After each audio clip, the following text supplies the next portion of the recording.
Brother ನಿನ್ನೆ ನಾನು ಕಲ್ಟು ಸಿನಿಮಾನ ನೋಡಿದೆ. ಆ ಒಂದು ಸಿನಿಮಾ ನನಗೆ ಅಷ್ಟೊಂದು ಇಂಪ್ರೆಸ್ ಮಾಡ್ಲಿಲ್ಲ.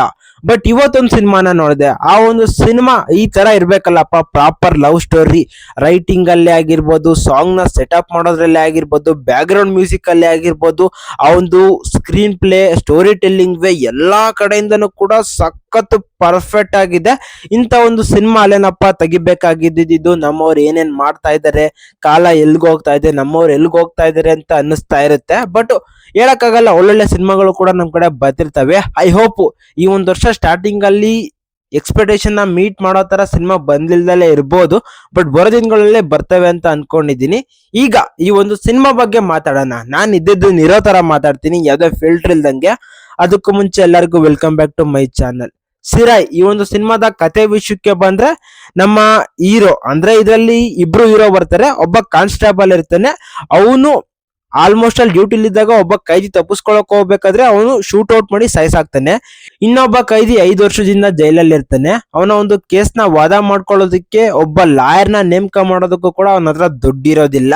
ಅವನ್ ಪ್ರಾಬ್ಲಮ್ ಏನು, ಇಂಥ ಕಟುಕ ಅಂದ್ರೆ ಎನ್ಕೌಂಟರ್ ಮಾಡಿ ಇನ್ನೊಬ್ಬ ಕೈದಿನ ಕರ್ಕೊಂಡು ಹೋಗಕ್ಕೆ ಹೊರಟಂತ ಕಾನ್ಸ್ಟೇಬಲ್ ಪರಿವರ್ತನೆಯಾಗಿ ಇವನ್ ಯಾವ ತರ ಹೆಲ್ಪ್ ಮಾಡ್ತಾನೆ, ಅವನ ಕತೆ ಏನು, ಆ ಸ್ಟೋರಿನಲ್ಲಿ ಯಾವ್ಯಾವ ತರ ಟ್ವಿಸ್ಟ್ಗಳು ಟರ್ನ್ಗಳು ಬರ್ತವೆ, ಎಲ್ಲಾನು ಕೂಡ ನಾವು ಸಿನಿಮಾ ನೋಡಿ ಎಂಜಾಯ್ ಮಾಡ್ಬೇಕು. ಎಕ್ಸಾಕ್ಟ್ ಆಗಿ 100% ಶೋರ್ ಆಗಿ ಹೇಳ್ತೀನಿ, ಸಿನಿಮಾನ ನೋಡಿದಂತ ಪ್ರತಿಯೊಬ್ರು ಕೂಡ ಡಿಸಪಾಯಿಂಟ್ ಆಗೋದಿಲ್ಲ. ಇದು ನಾನ್ ನಿಮ್ ಕಡೆ ಕೊಡ್ತಿರೋ ಮಾತನ್ನ. ಸಿನಿಮಾ ನೋಡಿದ್ರೆ ಆಲ್ಮೋಸ್ಟ್ ಅಲ್ಲಿ ನಿಮ್ಮ ಒಂದು ಎಕ್ಸ್ಪೀರಿಯನ್ಸ್ ನ ಕಮೆಂಟ್ ಅಲ್ಲೂ ಕೂಡ ಶೇರ್ ಮಾಡ್ಕೊಳ್ಳಿ. ಈ ಒಂದು ಸಿನಿಮಾ ನನಗೆ ಮಾತ್ರ ತುಂಬಾ ಇಷ್ಟ ಆಯ್ತು. ಅದರಲ್ಲೂ ಕೂಡ ಇಂಥ ಒಂದು ರಿಯಲಿಸ್ಟಿಕ್ ಡ್ರಾಮಾಗಳು ಅಂದ್ರೆ ನನಗೆ ಸಖತ್ ಇಷ್ಟ. ಈ ತರ ಇರ್ಬೇಕು ಸಿನಿಮಾಗಳು. ಅಂದ್ರೆ ಸ್ಟಾರ್ಟಿಂಗ್ ಸೀನ್ ಒಳ್ಳೆ ಇಂಪ್ರೆಸಿವ್ ಆಗಿ ಬರ್ಕೊಂಡ್ಬಿಟ್ಟಿದ್ದಾರೆ. ಆಮೇಲಿಂದ ಬರ್ತಕ್ಕಂತ ಎಲ್ಲಾ ಸೀನ್ಗಳು ಕೂಡ ಆ ಒಂದು ಪಲ್ಸ್ ರೇಟ್ ಏನಿದೆ ಹಂಗೆ ಕ್ಯಾರಿ ಮಾಡ್ಕೊಂಡು ಹೋಗುತ್ತೆ ಅಪ್ ಟು ಕ್ಲೈಮ್ಯಾಕ್ಸ್ ಕೂಡ ಸಖತ್ತಾಗಿ ಬಿಲ್ಡ್ ಮಾಡ್ಕೊಂಡಿದ್ದಾರೆ. ಈ ತರ ಇರ್ಬೇಕು. ಆ ತರ ಇದ್ರೆ ಮಾತ್ರ ಸಖತ್ ಎಂಜಾಯ್ ಮಾಡ್ತೀನಿ ನಾನ್ ಮಾತ್ರ.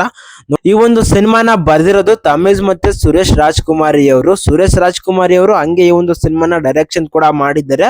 ಇವ್ರ ಕಡೆಯಿಂದ ಇಂತ ಒಳ್ಳೊಳ್ಳೆ ವರ್ಕ್ಗಳು ಬರ್ತಾ ಇರ್ಲಿ ಫ್ಯೂಚರ್ ಅಲ್ಲಿ. ನಾನ್ ಮಾತ್ರ ಒಂದೊಳ್ಳೆ ಹೋಪ್ ಇಟ್ಕೊಂಡಿದ್ದೀನಿ ಈ ಒಬ್ಬ ಡೈರೆಕ್ಟರ್ ಮೇಲೆ. ನಿಮ್ಗೂ ಕೂಡ ಹಂಗೆ ಅನ್ಸಿರುತ್ತೇನೋ ಗೊತ್ತಿಲ್ಲ. ಇನ್ನು ಬ್ಯಾಕ್ ಗ್ರೌಂಡ್ ಸೆಟಪ್ ಆಗಿರ್ಬೋದು, ಆ ಒಂದು ಸ್ಟಾರ್ಟಿಂಗ್ ಅಲ್ಲಿರೋ ಸೀನ್ ಸಖತ್ ಸೈಕ್ ಆಗಿದೆ. ಆಮೇಲಿಂದ ಬರ್ತಕ್ಕಂಥ ಸೀನ್ಗಳು ಕೂಡ ಒಂದೊಳ್ಳೆ ಸ್ಟೋರಿಗೆ ಪ್ಲಾಟ್ಫಾರ್ಮ್ ನ ಬಿಲ್ಡ್ ಮಾಡ್ಕೊಂಡ್ ಬರ್ತವೆ. ನಿಜವಾಗ್ಲೂ ಸ್ಕ್ರೀನ್ ಪ್ಲೇನೆ ಕೂಡ ಸಖತ್ ಬರ್ಕೊಂಡ್ಬಿಟ್ಟಿದ್ದಾರೆ. ಹಿಂಗೆ ಪ್ರೀ ಪ್ಲಾನಿಂಗ್ ಅಲ್ಲಿ ಪಕ್ಕಾ ಮಾಡ್ಬೇಕು ಸಿನಿಮಾನ, ಅವಾಗ್ಲೇ ಪ್ರತಿಯೊಬ್ರು ಕೂಡ ಇಷ್ಟ ಪಡೋದು ಸಿನಿಮಾನ. ನನ್ನ ಒಂದು ಪ್ರಕಾರ ಈ ಒಂದು ಸಿನಿಮಾ ನನಗೆ ತುಂಬಾ ಇಷ್ಟ ಆಯ್ತು. ಕನ್ನಡ ಡಬ್ಬಿಂಗ್ ಕೂಡ ತುಂಬಾ ಚೆನ್ನಾಗಿದೆ. ಸಿನಿಮಾ ನೋಡಿದ್ರೆ ನಿಮ್ಮ ಎಕ್ಸ್ಪೀರಿಯನ್ಸ್ ಏನು ಅಂತ ಕಮೆಂಟ್ ನ ಮಾಡಿ. ನಾನ್ ಮಾತ್ರ ತುಂಬಾ ಎಂಜಾಯ್ ಮಾಡಿದ್ದೀನಿ ಸಿನಿಮಾ ನೋಡ್ಬೇಕಾದ್ರೆ. ನಿಮ್ಗೂ ಕೂಡ ಇಷ್ಟ ಆಗುತ್ತೆ. ನನ್ನ ಎಕ್ಸ್ಪೀರಿಯನ್ಸ್ ಮಾತ್ರ ಇದು ಗುರು. ನಿಮ್ಗೆ ಯಾವ ತರ ಅನ್ನಿಸ್ತು ಸಿನಿಮಾ ನೋಡಿದ್ಮೇಲೆ ಅಂತ ಕಮೆಂಟ್ ನ ಮಾಡಿ. ಅಷ್ಟೇ ಅಲ್ಲ, ಈ ಒಂದು ವಿಡಿಯೋಗೆ ಲೈಕ್ ಮಾಡಿ, ನನ್ನ ಒಂದು ವಿಡಿಯೋನ ಬೇರೆಯವರಿಗೆ ಶೇರ್ ಮಾಡಿ, ನನ್ನ ಚಾನಲ್ನ ಸಬ್ಸ್ಕ್ರೈಬ್ ಮಾಡಿ, ಇನ್ಸ್ಟಾಗ್ರಾಮ್ ಅಲ್ಲಿ ಫಾಲೋ ಮಾಡೋರು ನನ್ನ ಪೇಜ್ನ ಫಾಲೋ ಮಾಡ್ಕೊಳ್ರಿ. ನಾನು ನಿಮ್ಗೆ ಆಸ್ ಯೂಶುವಲ್ ಮತ್ತೆ ಸಿಗ್ತಾ ಇರ್ತೀನಿ. ಬಾಯ್.